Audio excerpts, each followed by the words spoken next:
The test is in 4 sections.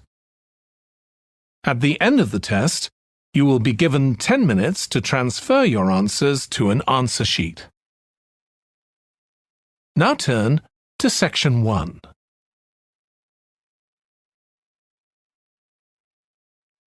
Section 1. You will hear a telephone conversation between a woman who wants to attend a cookery class and an official at a tourist information centre. First, you have some time to look at questions 1 to 6.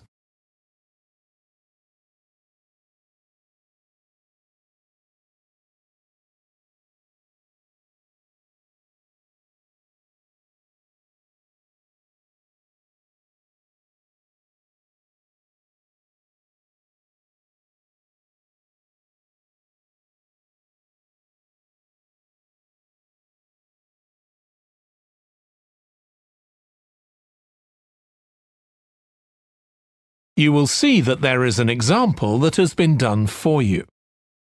On this occasion only, the conversation relating to this will be played first. Hello, Tourist Information Centre. Mike speaking. How can I help you? Oh, hi. I wanted to find out about cookery classes. I believe there are some one-day classes for tourists. Well, they're open to everyone, but tourists are always welcome. OK, let me give you some details of what's available. There are several classes. One very popular one is at the food studio. The first cooking class is at the food studio, so studio has been written in the space. Now we shall begin.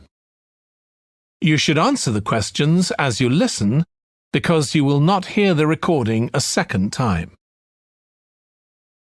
Listen carefully and answer questions 1 to 6. Hello, Tourist Information Centre. Mike speaking. How can I help you? Oh, hi.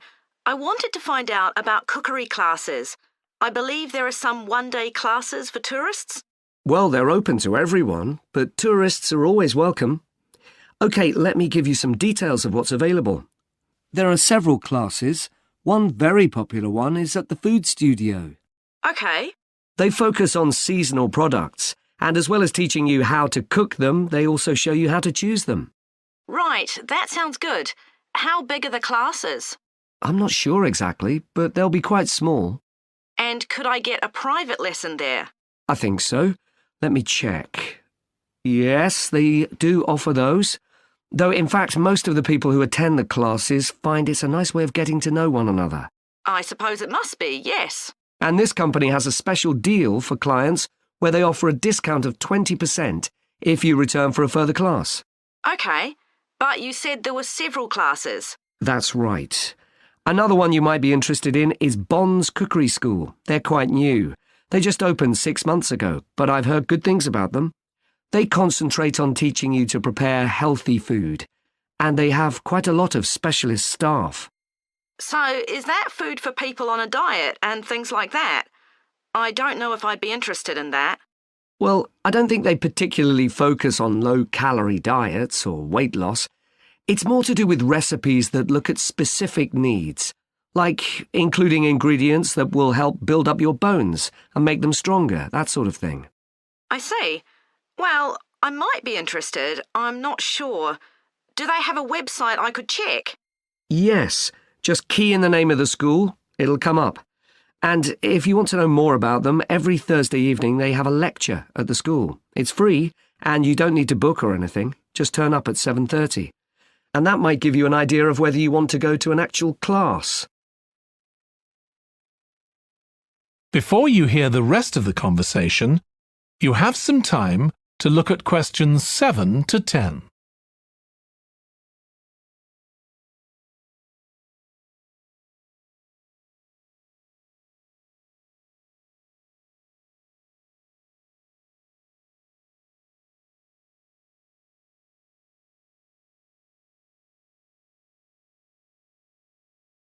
Now listen and answer questions 7 to 10.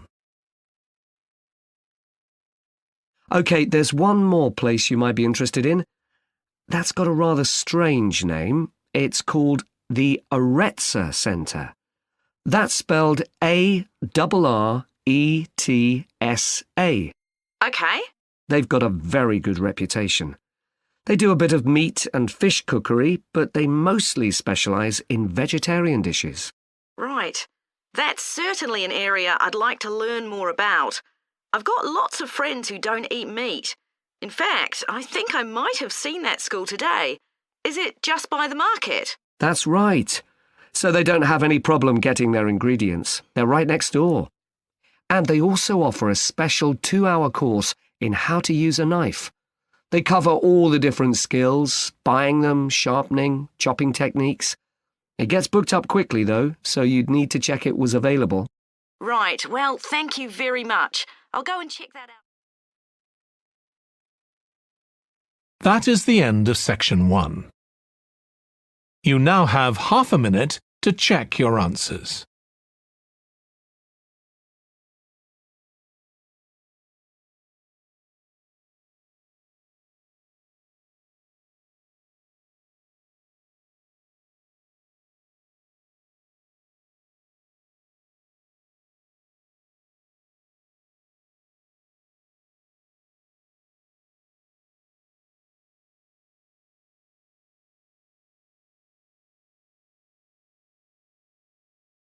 Now turn to section 2.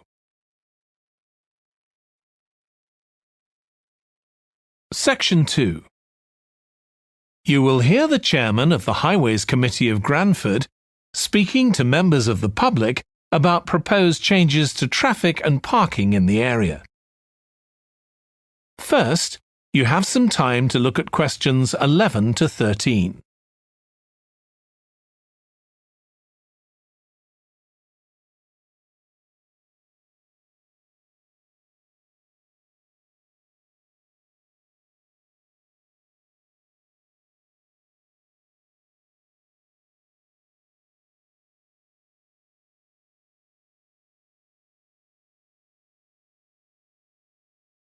Now listen carefully and answer questions 11 to 13. Good evening, everyone.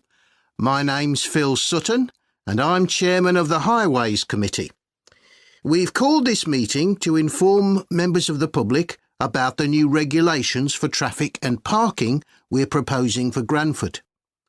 I'll start by summarising these changes before we open the meeting to questions. So, why do we need to make these changes to traffic systems in Granford? Well, we're very aware that traffic is becoming an increasing problem. It's been especially noticeable with the increase in heavy traffic while they've been building the new hospital. But it's the overall rise in the volume of traffic of all kinds that's concerning us. To date, there's not been any increase in traffic accidents, but that's not something we want to see happen, obviously. We recently carried out a survey of local residents, and their responses were interesting.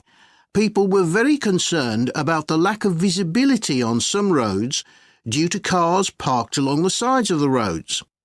We'd expected complaints about the congestion near the school when parents are dropping off their children or picking them up. But this wasn't top of the list, and nor were noise and fumes from trucks and lorries, though they were mentioned by some people. We think these new traffic regulations would make a lot of difference, but we still have a long way to go. We've managed to keep our proposals within budget, so they can be covered by the council. But of course it's no good introducing new regulations if we don't have a way of making sure that everyone obeys them. And that's an area we're still working on with the help of representatives from the police force. Before you hear the rest of the talk, you have some time to look at questions 14 to 20.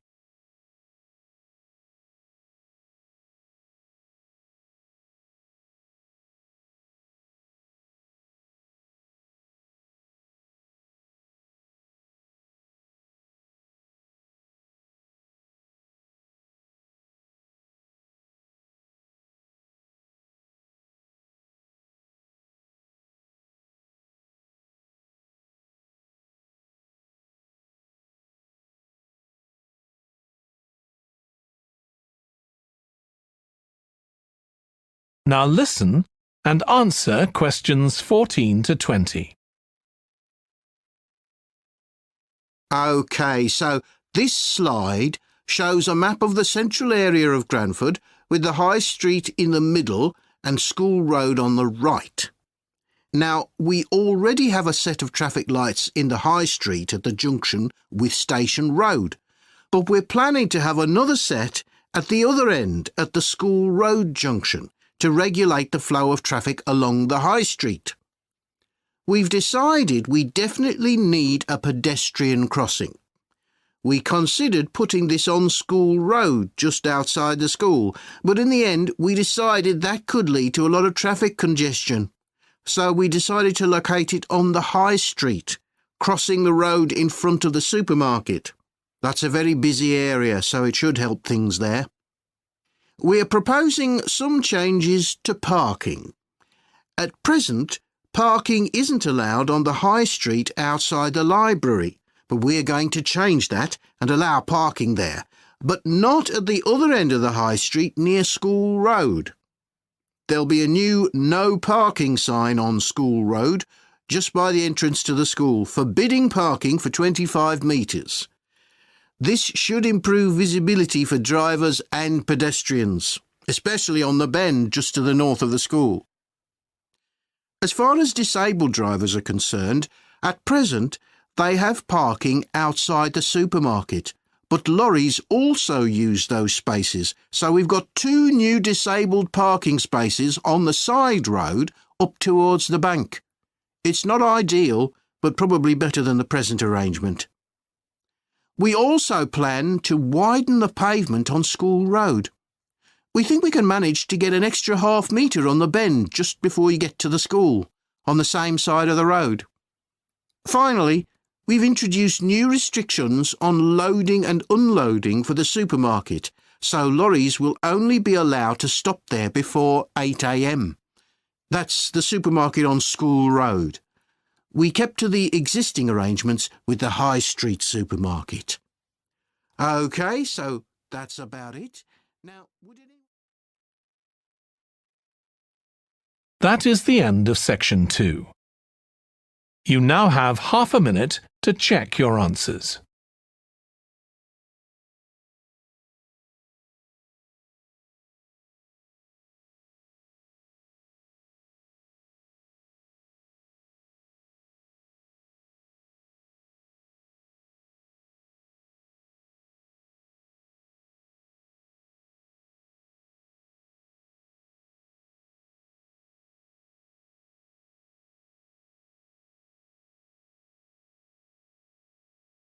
Now turn to section 3.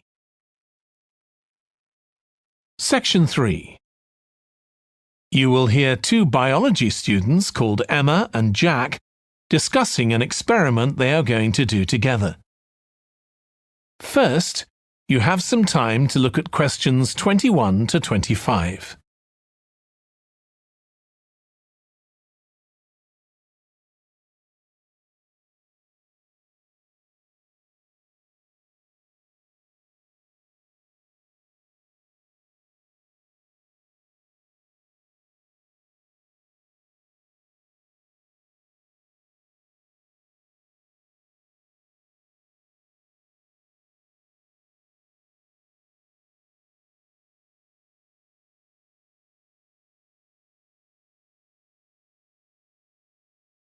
Now listen carefully and answer questions 21 to 25. We've got to choose a topic for our experiment, haven't we, Jack? Were you thinking of something to do with seeds? That's right. I thought we could look at seed germination, how a seed begins to grow. OK. Any particular reason? I know you're hoping to work in plant science eventually. Yeah, but practically everything we do is going to feed into that. No, there's an optional module on seed structure and function in the 3rd year that I might do.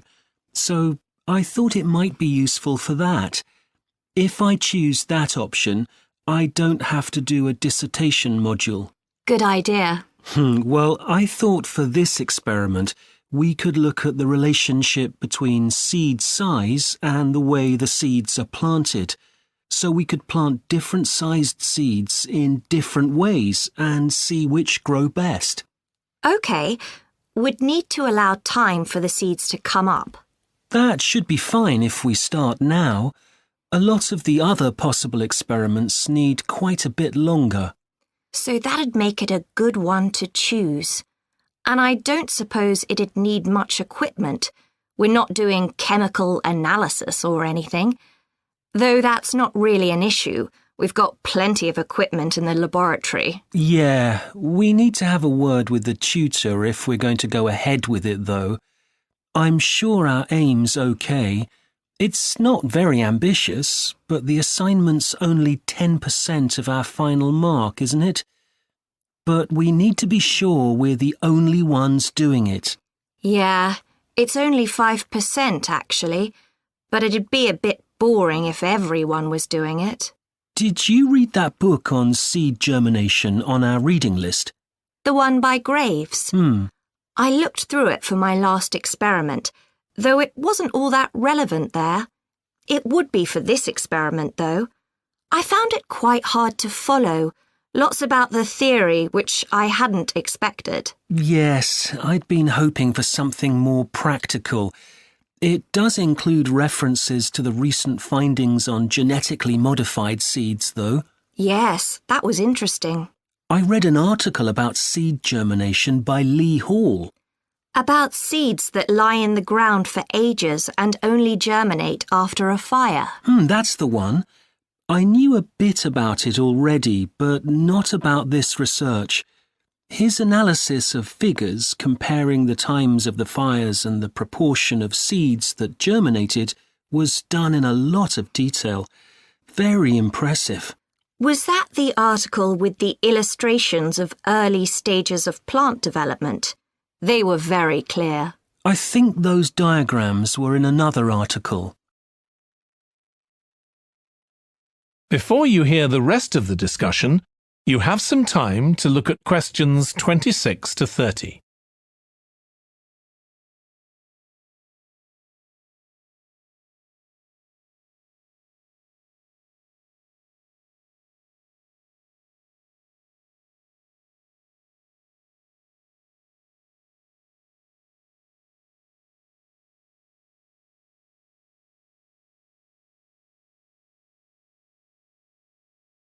Now listen and answer questions 26 to 30. Anyway, shall we have a look at the procedure for our experiment? We'll need to get going with it quite soon. Right.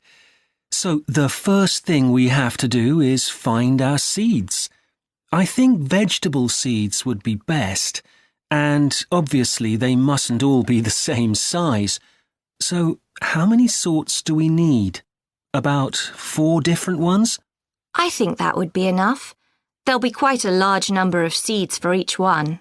Then for each seed, we need to find out how much it weighs and also measure its dimensions. And we need to keep a careful record of all that. That'll be quite time-consuming. And we also need to decide how deep we're going to plant the seeds, right on the surface a few millimetres down or several centimetres. OK, so then we get planting. Do you think we can plant several seeds together in the same plant pot? No, I think we need a different one for each seed. Right. And we'll need to label them. We can use different coloured labels. Then we wait for the seeds to germinate. I reckon that'll be about 3 weeks, depending on what the weather's like. Then we see if our plants have come up and write down how tall they've grown. Then all we have to do is look at our numbers and see if there's any relation between them. That's right. So then we get... That is the end of section 3. You now have half a minute to check your answers.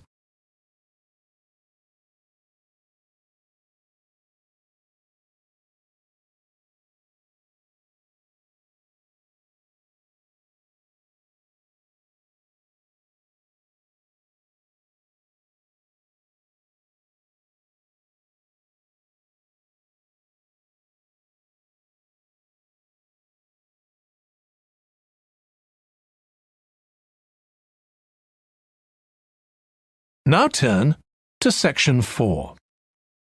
Section 4. You will hear part of a lecture on an environmental studies course about recent research on how animals are adapting to urban environments. First, you have some time to look at questions 31 to 40.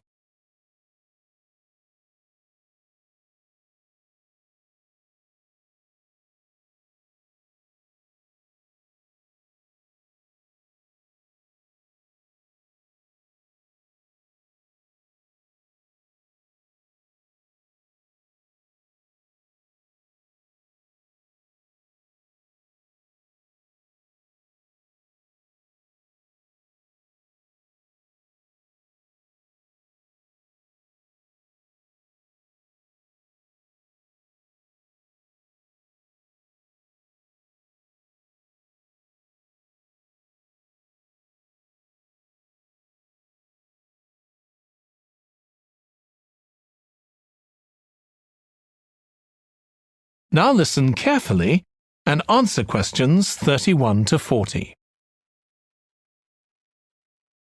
Hi. Today we're going to be looking at animals in urban environments, and I'm going to be telling you about some research on how they're affected by these environments. Now, in evolutionary terms, urban environments represent huge upheavals, the sorts of massive changes that usually happen over millions of years. And we used to think that only a few species could adapt to this new environment. One species which is well known as being highly adaptable is the crow, and there have been various studies about how they manage to learn new skills. Another successful species is the pigeon, because they're able to perch on ledges on the walls of city buildings, just like they once perched on cliffs by the sea. But, in fact, we're now finding that these early immigrants were just the start of a more general movement of animals into cities, and of adaptation by these animals to city life. And one thing that researchers are finding especially interesting is the speed with which they're doing this. We're not talking about gradual evolution here. These animals are changing fast. Let me tell you about some of the studies that have been carried out in this area. So, in the University of Minnesota, a biologist called Emily Snellrud and her colleagues looked at specimens of urbanized small mammals such as mice and gophers that had been collected in Minnesota and that are now kept in museums there. And she looked at specimens that had been collected over the last 100 years, which is a very short time in evolutionary terms. And she found that during that time, these small mammals had experienced a jump in brain size when compared to rural mammals. Now, we can't be sure this means they're more intelligent, but since the sizes of other parts of the body didn't change, it does suggest that something cognitive was going on. And Snellrud thinks that this change might reflect the cognitive demands of adjusting to city life, having to look in different places to find food, for example, and coping with a whole new set of dangers. Then over in Germany, at the Max Planck Institute, there's another biologist called Katharina Miranda, who's done some experiments with blackbirds living in urban and rural areas. And she's been looking not at their anatomy, but at their behavior. So, as you might expect, she's found that the urban blackbirds tend to be quite bold.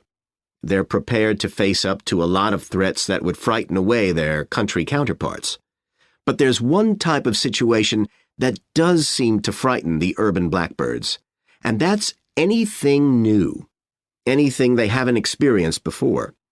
And if you think about it, that's quite sensible for a bird living in the city.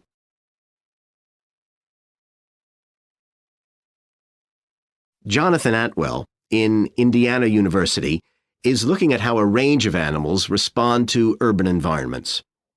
He's found that when they're under stress, their endocrine systems react by reducing the amount of hormones such as corticosterone into their blood. It's a sensible-seeming adaptation. A rat that gets scared every time a subway train rolls past won't be very successful. There's just one more study I'd like to mention, which is by Sarah Parton and her team. And they've been looking at how squirrels communicate in an urban environment, and they've found that a routine part of their communication is carried out by waving their tails. You do also see this in the country, but it's much more prevalent in cities, possibly because it's effective in a noisy environment. So, what are the long-term implications of this?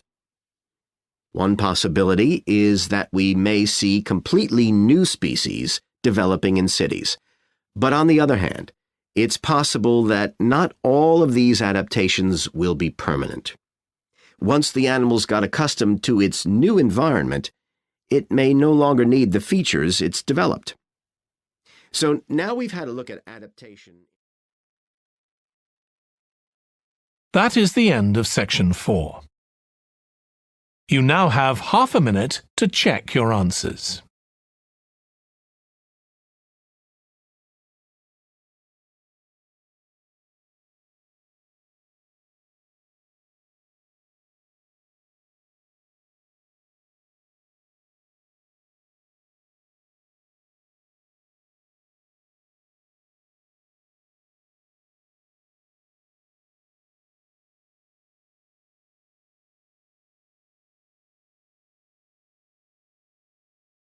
That is the end of the listening test.